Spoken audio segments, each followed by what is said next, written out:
ওকে, example number 3, third এক্সাম্পলে কি বলছে? বলছে যে find graphically solution set of the following linear inequations. আগের এক্সাম্পলে আমরা দেখেছি যদি আমার কাছে একটা linear inequation of two variable থাকতো, সেখানে আমি কিভাবে গ্রাফ ড্র করতাম ইনইকুয়েশনের সেটা আমি দেখে নিয়েছি।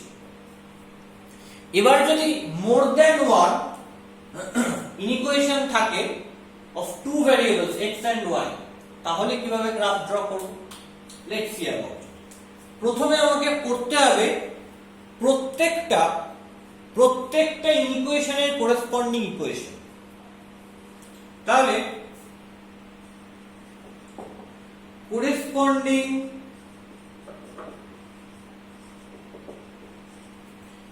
equation of 2x plus 5y less than equal to 40 কি হবে corresponding ইকুয়েশনটা?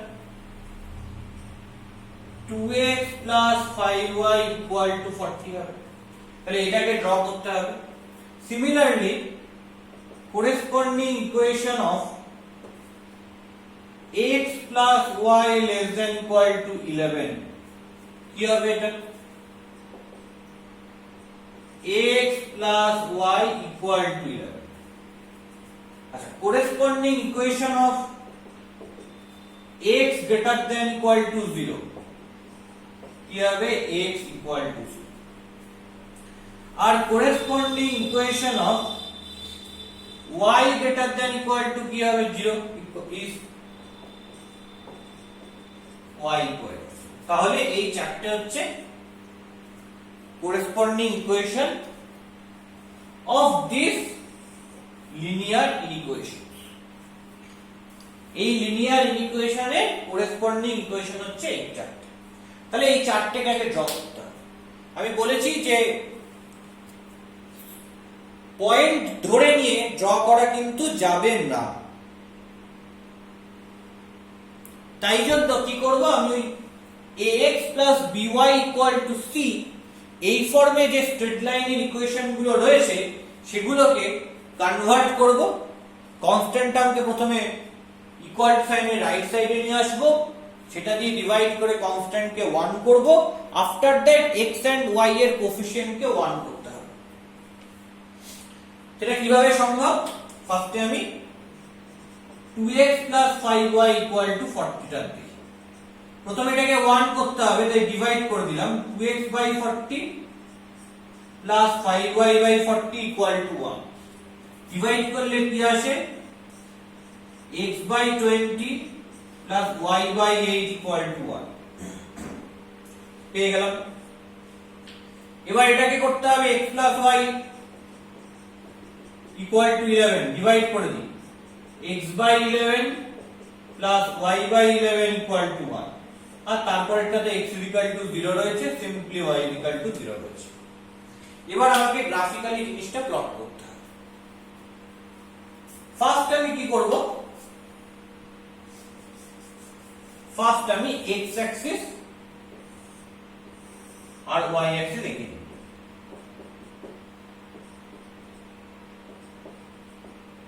Okay, x equal to 0 মানে কি? y অ্যাক্সিস, আর y equal to 0 মানে হচ্ছে x অ্যাক্সিস। আর x by 11 plus y by 11 equal to 1 মানে x টা যদি 0 হয় তাহলে y টা 11, তার মানে 0,11 এই লাইনের উপর একটা পয়েন্ট হবে। 0,11 কোনটা? সে আমি এখানে একটা পয়েন্ট দিচ্ছি। আর যদি y টা 0 হয় তাহলে x টা 11 হবে, তাহলে 11,0 এটাও একটা পয়েন্ট হবে। সেটা হবে কি? x অ্যাক্সিসের উপর।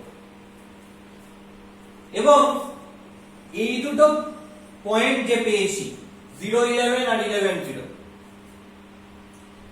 এই দুটো পয়েন্ট জয়েন করে আমি একটা লাইন ড্র করে দিলাম। পরিষ্কার? তাহলে এই যে স্ট্রেট লাইনটা এর ইকুয়েশন হচ্ছে x + y = 11। পরিষ্কার? এর ইকুয়েশন কি? ইকুয়েশন হচ্ছে x + y = 11। আচ্ছা, এবার এই লাইনটাকে আঁকা যাক। এটা কি হচ্ছে, আমি যদি x এর জায়গায় 0 বসাই তাহলে কি হবে, y = 8। তাহলে পয়েন্টটা হবে 0,8। তাহলে 0,8 পয়েন্টটা কোথায় রয়েছে? এর নিচে থাকবে। এটা কোনো স্কেল অনুযায়ী হয় না, কারণ প্লেন পেপারে জাস্ট দাগ টেনে আঁকতে হয়, কোনো গ্রাফ শিট থাকে না, তাই লিখে দিতে হবে নট টু স্কেল। কোনো স্কেল মেনটেন করে কিন্তু এটা হয় না। বড়জোর যেটা করতে পারি সেটা একটু পর দেখাচ্ছি কি করব। if y = 0 তাহলে x = 20। তাহলে এটা কি পয়েন্ট হবে? এটা হবে 20,0। এখানে কোথাও একটা থাকবে। তাহলে এই দুটোকে জয়েন করে নিচ্ছি। যেটা করতে পারি সেটা হচ্ছে আমায় দেখে নিতে হবে যে x অ্যাক্সিসে কত দূর পর্যন্ত যাচ্ছে। এখান থেকে পরিষ্কার বোঝা যাচ্ছে x টা 11 আর এখান থেকে বোঝা যাচ্ছে x টা 20, ম্যাক্সিমাম 20 পর্যন্ত যেতে। তো আমি পয়েন্ট দিয়ে দেব যে 1 2 3 4 5 6 7 8 9 10 11। তো এটা ইকুয়ালি ডিসটেন্স হলো না? 11, এটা 10, 9 8 7 6 5 4 3 2 1 0। তো এইরকম কতগুলো পয়েন্ট আগে মার্ক করে নেব। মার্ক করে নিয়ে সেইভাবে আমি পয়েন্টটাকে নেব, ওই চোখে দেখে যেটুকু করা যায়, কারণ স্কেল দিয়ে অত অথেন্টিক্যালি করাটা ডিফিকাল্ট হবে। স্কেল দিয়েও করতে পারো, ওই 2 ইঞ্চির গ্যাপকে নিয়ে কাজ করতে পারে। তো সেটা ডিপেন্ড করছে কে কেমন ভাবে করবে, এবং তারপর আরো কিছু পয়েন্ট নিয়ে নেব। আলটিমেটলি এইটাকে হবে 20। মানে এক্সট্রা কি রেঞ্জে রয়েছে সেটা দেখে নিয়ে এই পয়েন্টটা কিন্তু বসিয়ে দিতে হবে।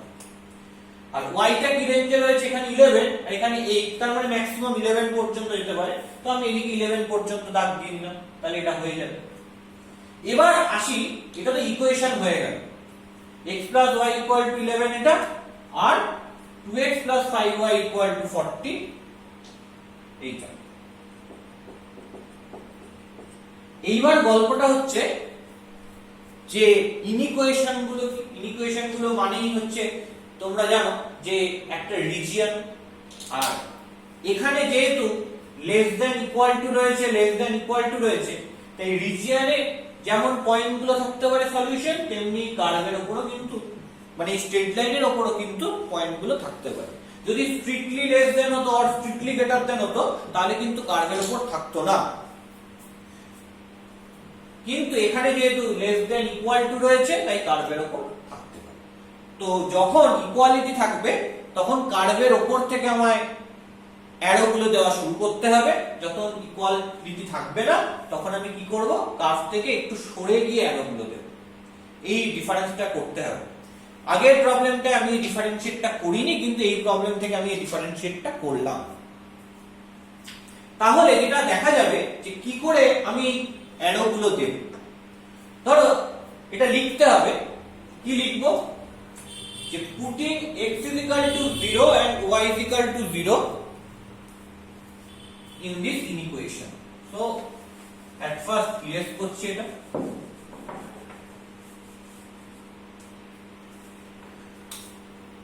putting x = 0 y = 0 in 2x + 5y <= 40। then কি পাবো, 0 0 হলে পুরো 0, 0 <= 40। Is it true? Yes, 0 <= 40 means 0 <= 40 or 0 = 40। 0 = 40 তো হয় না, তাহলে নিশ্চয়ই 0 <= 40 হবে। তো এটা ঠিক, it is true। যদি ট্রু হয় তাহলে অ্যারোগুলো কোন দিকে হবে, মূল বিন্দু মানে অরিজিন 0,0 এই পয়েন্টের দিকে হবে।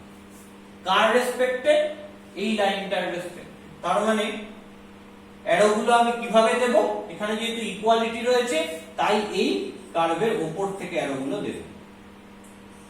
লাস্ট যে ভিডিওটা রয়েছে যেখানে একটা লাইনের জন্য করেছি সেখানে এই ডিসক্রিমিনেটটা করিনি, আর আলাদা করিনি। এখন এসে আমি এই আলাদাটা করছি, জাস্ট দুটোকে আলাদা করে বোঝানোর জন্য, nothing more than that. Another আবার এখানে x0 y0 পুট করতে হবে। Putting x is equal to 0 y is equal to 0 in x plus y less than equal to 11, then কি হবে 0 less than equal to 11, এটাও তো true. 0 less than equal to 11 means 0 less than 11 or 0 equal to 11।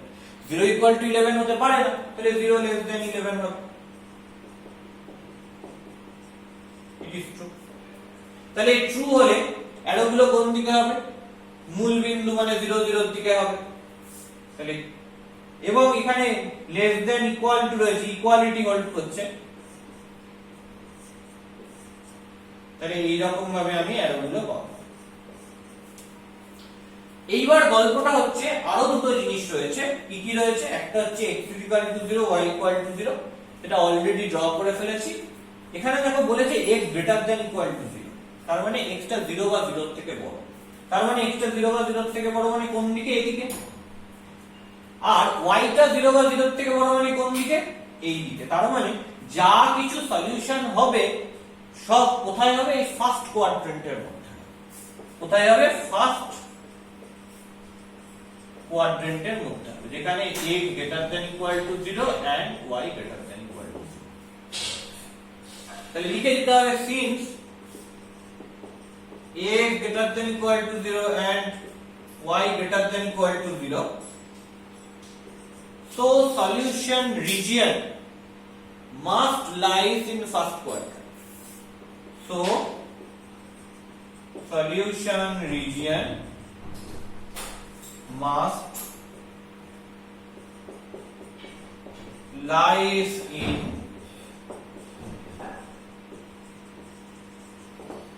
First quadrant.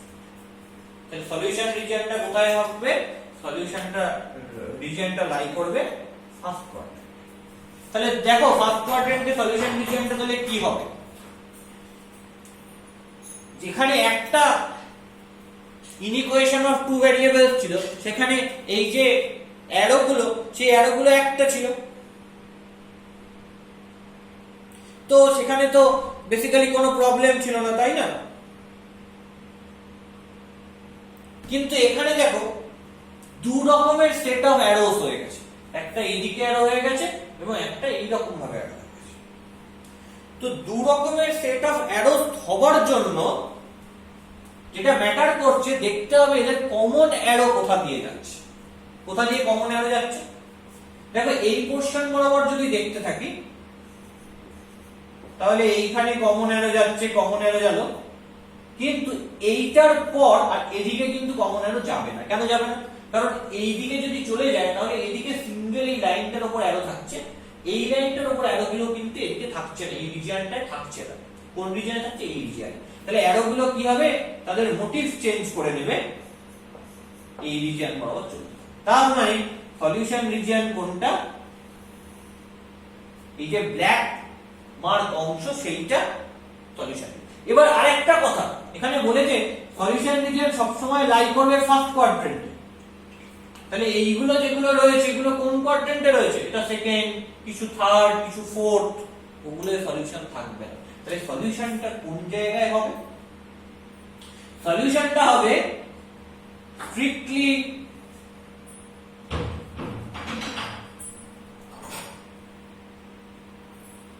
এইটুকু জায়গার মধ্যে। কেন? কারণ পরিষ্কার বলা আছে সলিউশনটা কোথায় হবে? সলিউশনটা হবে স্ট্রিক্টলি এইটুকু জায়গা, মানে এইখানে আমি সলিউশন পাবো। কারণ এটা পরিষ্কার বলা আছে সলিউশনটা কোথায় থাকবে? সলিউশনটা ফার্স্ট কোয়াড্রেন্টের মধ্যে থাকবে। তাহলে এই দিকে কোনো সলিউশন পাবো না, লাইনটা থাকবে, কারণ লাইন তো থাকতেই হবে, কিন্তু সলিউশন যেটা সেটা কিন্তু পাবো না। সলিউশন পাবো অনলি কোনটুকু জায়গার মধ্যে? এইটুকু জায়গার মধ্যে সলিউশন পাবো। তাহলে এইটাই কি আমার? এটা হচ্ছে আমার সলিউশন রিজিয়ন। এটা কি, এটাই হচ্ছে আমার সলিউশন রিজিয়ন।